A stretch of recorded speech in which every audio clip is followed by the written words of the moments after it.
अस्मत्गुरुसमारम्भां यतिशेखरमध्यमां लक्ष्मीः वल्लभपर्यन्तां वन्दे गुरुपरम्पराम् ஆழ்வார்கள் வாழி அருளிச் செயல் வாழி தாழ்வாதுமில் குறவர்தாம் வாழி ஏழ்பாறுமுய்ய அவர்கள் உரைத்தவைகள்தாம் வாழி செய்யமறை தன்னுடனே சேர்ந்து. யசோதா பாவனையிலே கண்ணபிரானை அனுபவிக்கின்ற பெரியாழ்வார் அவனுடைய ஒவ்வொரு திருவிளையாடலையும் அனுபவித்துக் கொண்டு வருகின்ற கிரமத்திலே பெரியாழ்வார் திருமொழியினுடைய 2ஆம் 10 முதல் திருமொழி, அதிலே அந்த கண்ணபிரான் அப்பூச்சி காட்டின அந்த சரித்திரம், அதாவது பிறரையெல்லாம் பயமுறுத்தும்படியாக குழந்தைகளோடு விளையாடுகின்ற காலத்திலே மற்ற குழந்தைகளை சிறுவர்களை தான் அச்சமுறுத்தும்படியாக அவன் அப்பூச்சி காட்டினான் என்ன அந்த சரித்திரத்தை இந்த திருமொழியிலே அனுபவிக்கிறார். அதிலே கீழே பாரத யுத்தத்தை நடத்தின அந்த செயலையான் தெரிவித்தார். ஆனால் இந்த 4வது பாசுரம் இன்றைய தினம் நம்முடைய அனுபவத்திற்கு விஷயமாக ஆகிறது. இது 4வது பாசுரம். இந்த பாசுரத்திலே கண்ணபிரான் திருவாய்ப்பாடிக்கு வந்து சேர்ந்தது முதலே, அதாவது சரித்திரங்களை எல்லாம் முன்னாகவும் பின்னாகவும் அனுபவிக்கிறார் என்றால், ஆழ்வாருக்கு எம்பெருமான் மயர்வர மதிநலம் அருளினபடியினாலே அந்த ஞானத்தை கொண்டு ஆழ்வார் எதையெல்லாம் அனுபவிக்கிறாரோ அதெல்லாம் பாசுரமாக வெளிவருகிறது.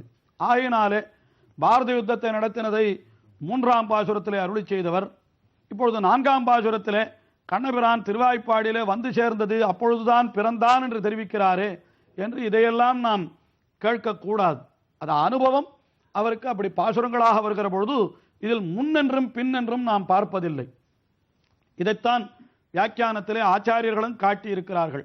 அந்த கிரமத்திலே இப்பொழுது திருவாய்ப்பாடியிலே கண்ணபிரான் செய்த செயல் என்ன என்றால், அந்த சகடாசுர பஞ்சனம் என்று ஒன்று, அதாவது கண்ணபிரானை கொல்லுவதற்காக கம்சன் ஒரு அசுரனை ஏவ அந்த அசுரன் ஒரு வண்டியின் மேலே ஆவேசித்து அப்படி இருந்தான். அதை அந்த அசுரனை என்ன பண்ணினான், கண்ணன் காலாலே உதைத்தான், அவன் மாண்டு போனான். இந்த சரித்திரம் முன்னமே கூட சொல்லி இருக்கிறோம். இன்னும் கூட பல பல பாசுரங்களிலே வரும் இந்த சரித்திரம். அதையும் இந்த பாசுரத்திலே அனுபவிக்கிறார் பெரியாழ்வார்.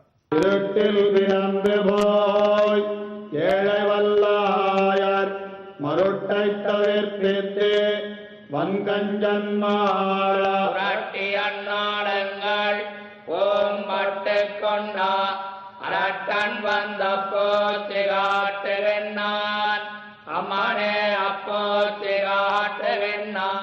கண்ணன் பிறந்தது என்றைக்கு என்றால் எல்லாருக்கும் தெரியும். ஆவணி மாதத்திலே அவன் அஷ்டமி நட்சத்திர அஷ்டமி திதியிலே ரோகிணி நட்சத்திரமும் அஷ்டமியும் சேர்ந்திருந்த அன்றைக்கு நடுநிசியிலே அவதரித்தான் என்று சொல்லுகின்றார்கள்.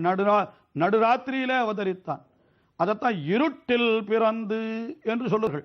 பெரியாழ்வார் தெரிவிக்கிறார், இருட்டில் பிறந்து. நல்ல வேளை இருட்டில் பிறந்தானோ கண்ணன் பழைத்தானோ என்றாராம் பிள்ளை உறங்காவில்லிதாசர் என்கிற ஆச்சாரியர். ஏனென்றால் இவன் பிறந்த அடுத்த கணமே இவனை கொன்றுவிட வேண்டும் என்று அங்கே கம்சன் காத்து கொண்டிருக்கிறான். ஆனால் அவனும் எழுந்திருக்காதபடி நன்றாக உறங்கி கிடந்த இரவிலே கண்ணன் தானே கண்ணன் பிழைத்தான். ஆயினாலே நாம் எல்லோரும் அந்த இரவைத்தான் கொண்டாட வேண்டும் என்று தெரிவிப்பறாம் பிள்ளை உறங்காவில்லி தாசர். அப்படி இருட்டில் பிறந்து, ஆனால் உடனே என்ன ஆயிற்று, அங்கிருந்து போய் எங்கே சென்றான் என்றால் திருவாய்ப்பாடிக்கு சென்று விட்டான். உடனே வசுதேவர் அவனை தலைமையிலே சுமந்து கொண்டு சென்றார்.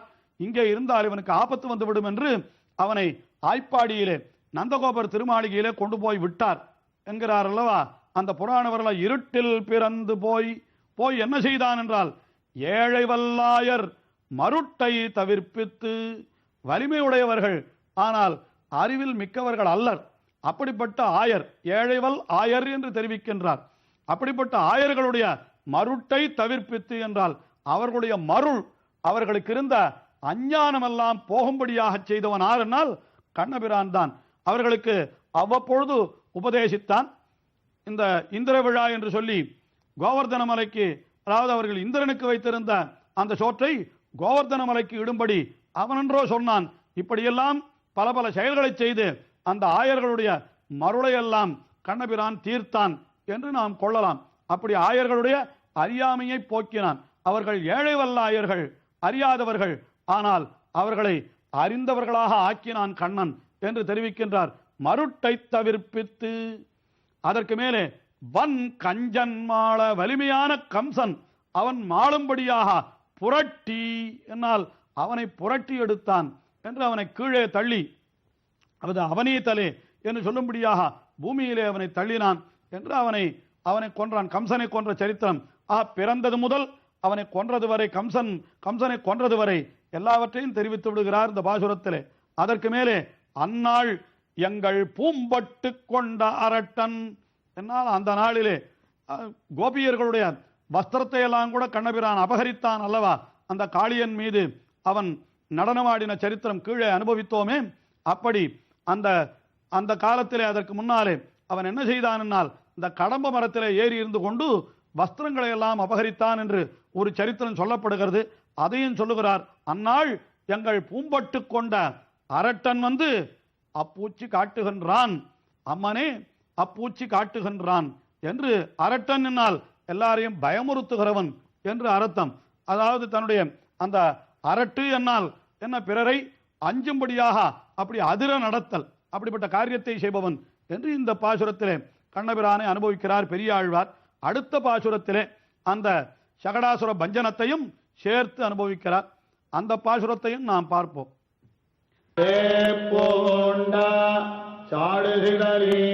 திருடினைக்கா போண்டோ நந்தன் மனைவி கடைகாம்பா போண்டதொள்ளே துடைக்க துடைக்க அண்ணா போண்டான் அப்போச்சு காட்டுகின்றான், அம்மனே அப்போச்சு காட்டுகின்றான். சேப்பூண்ட சாடு சிதறி என்னார்.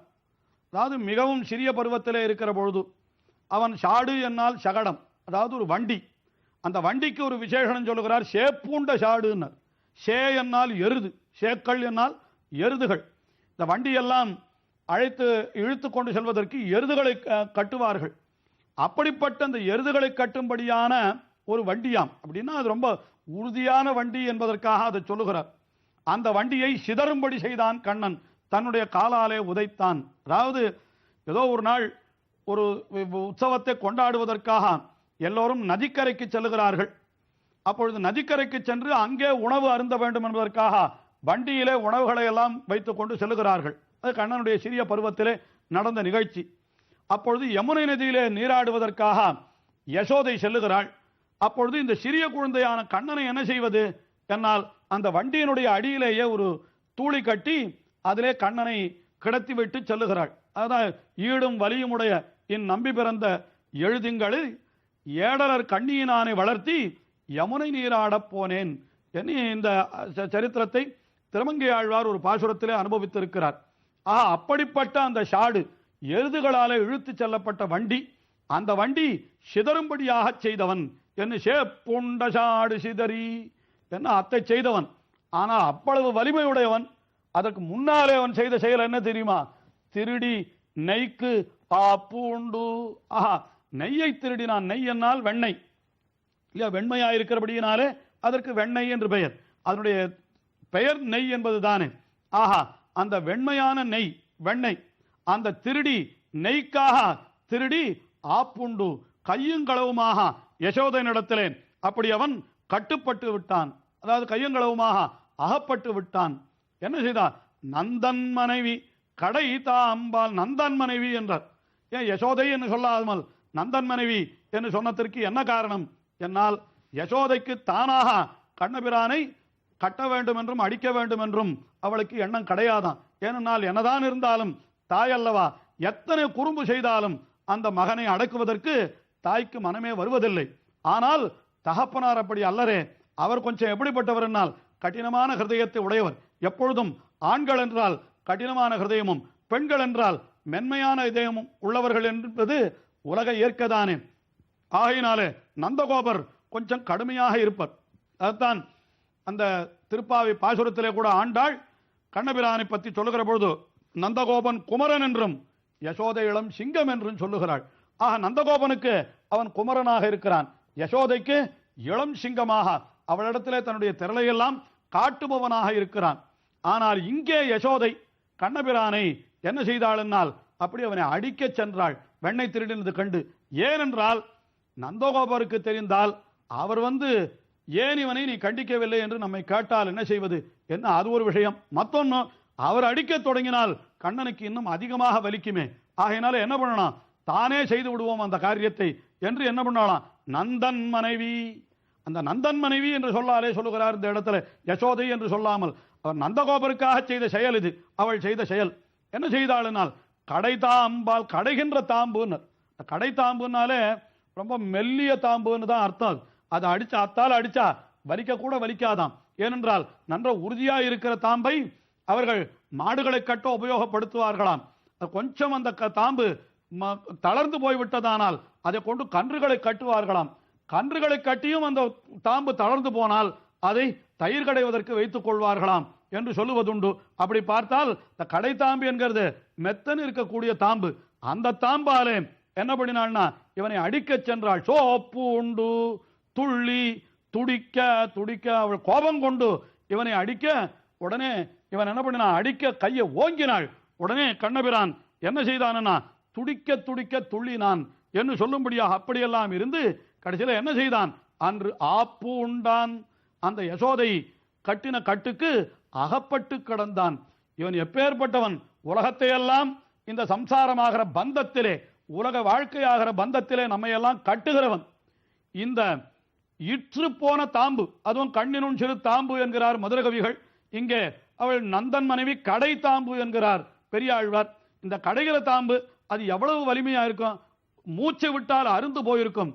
ஆனால் அப்படி செய்யவில்லை கண்ணன். அவளுக்கு கட்டுப்பட்டு அங்கேயே ஆப்புண்டு இருந்தானே, அதைத்தான் சொல்லுகிறார். அப்படிப்பட்டவன் அப்பூச்சி காட்டுகின்றான், அம்மனே அப்பூச்சி காட்டுகின்றான் என்று தெரிவிக்கிறார் பெரியாழ்வார். இதே போன்ற அனுபவங்கள் இன்னும் தொடர்கிறது பெரியாழ்வாருக்கு. மேலே அனுபவிப்போம்.